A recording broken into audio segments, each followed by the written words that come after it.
range missiles, building launch sites at the very same time that it's talking with world powers about a final nuclear deal.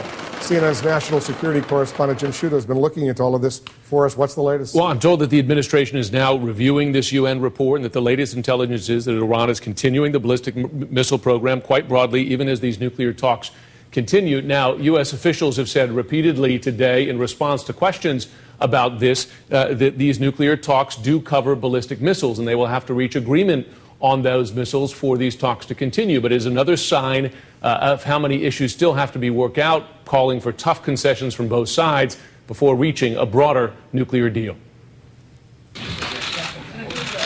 Even as U.S. and Iranian officials negotiate Iran's nuclear program in Vienna, back home, Iran is continuing to develop ballistic missiles, according to a new UN report. Missiles with ranges up to thousands of miles and the potential of carrying nuclear warheads. The report found Iran has developed a new missile launch site and is close to finishing another at the country's space center. Just this week, Iran's Supreme Leader Ali Khamenei vowed Iran will never give up the missile program, dismissing the possibility as stupid and foolish. U.S. officials were quick to offer reassurances that Iran's ballistic missile program remains an issue of concern for the U.S. and a key part of the ongoing nuclear negotiations. Ballistic missiles fall into the topics under discussion that would need to be part of a comprehensive resolution of this dispute and this challenge. Reaction from the most vocal opponent of the nuclear talks, namely Israel, however, was swift. We've been saying all along that Iran is trying to pull the wool over the eyes of the international community. So I wasn't surprised. We must not let the Ayatollahs win. We mustn't let the foremost terrorist state of our time, Iran, develop the capability to produce nuclear weapons. And I'll say a comprehensive deal limiting Iran's nuclear program is still possible without ending Iran's missile program. If we can get a good nuclear deal, and the price for doing that is giving up on the missiles, we should take it, but it has to be a good deal.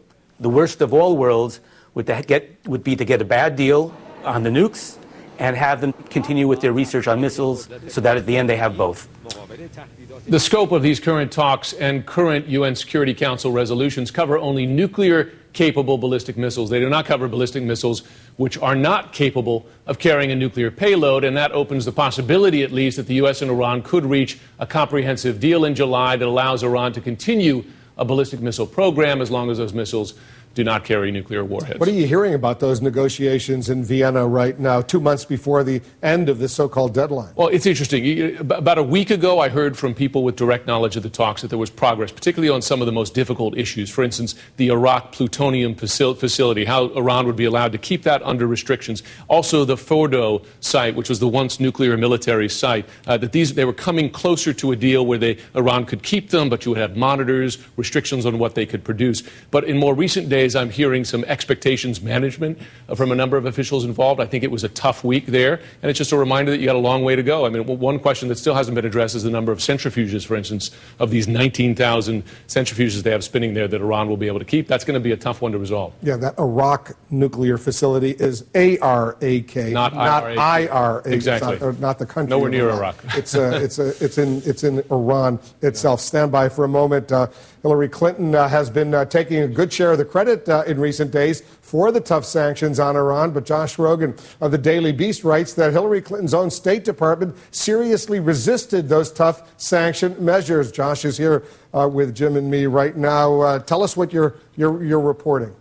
Right. So Hillary Clinton raised eyebrows when she seemed to take credit for the crippling sanctions that she says brought Iran to the negotiating table. But lawmakers and experts who were involved at the time are quick to point out that the State Department, along with the White House and the Treasury Department, worked hard to slow the pace of those sanctions and dilute them while they were going through Congress for the entire 4 years that Hillary Clinton led the State Department. The State Department had its own view on how sanctions could be implemented. They thought the Congress was going too fast, and that's a fair view to have. But looking back, it's hard for Hillary Clinton to take credit for the most crippling of the sanctions that her State Department was opposed to. Well, she was taking credit this week in a major speech, a foreign policy speech here this week. But the real initiative for those sanctions, and I want Jim to weigh in on this as well, really came from Congress where Democrats and Republicans worked hard to get those sanctions, but they did face resistance from the Obama administration. Often quite bitter resistance, and we see this even to this day. There are still efforts in Congress to push for more sanctions against Iran, especially if they fail to make a deal or fail to stick to the deal that they make. The administration does not believe that Congress should lead the way on sanctions. They want Congress's help, but only if Congress does it in the way that the administration prefers. And this is going to be an issue for Hillary if and when she decides to run for president, because people will look at that record and compare it to her statements. What are you hearing, Jim? Well, listen, I think it's more nuanced than that. I mean, certainly we know that there were members of Congress, even in the Democratic Party, that were pushing for more stiff sanctions, even as this most recent interim deal came forward. That said, it was not just Congress, right? The Treasury Department was very forward-leaning on this and instituted and followed through on and pushed hard for some of the most punishing sanctions against Iran.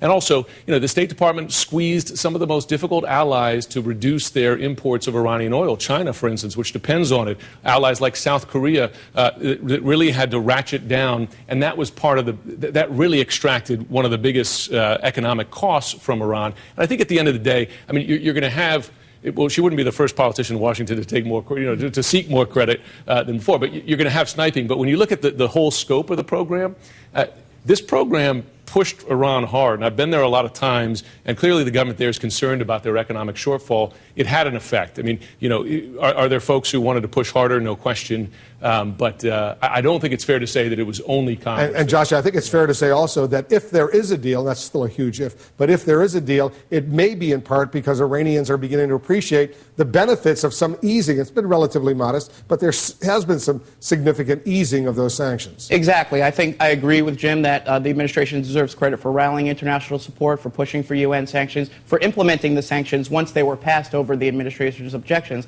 All of that is true. Moving forward, what will Hillary Clinton say about the final deal when it comes out? Will she support it even if most of Congress is against it? Will she support new sanctions after that if Iran breaks the deal? This is not over for Hillary Clinton as her book comes out, as she goes on tour and gets asked about these questions in real time. So this story is far from over, and the story of Hillary Clinton's record on Iran will be a major part of her campaign if she decides to. I agree. That's a fair point. This is going to be a difficult, sensitive deal for any politician running for office to come out of, because it's a risky deal for both sides involved. Well, let's see if there's a deal, first of all. Exactly. And if they don't reach it in the next 2 months, they can extend it for another 6 months, the negotiation. There's a clause in there. You know what? I suspect whenever they have those clauses for a second 6 months, you know what's going to happen. They usually use them. They use them. Unless there's political pressure in the midterms, right? We'll see. All right, guys. Thanks very much. Just ahead.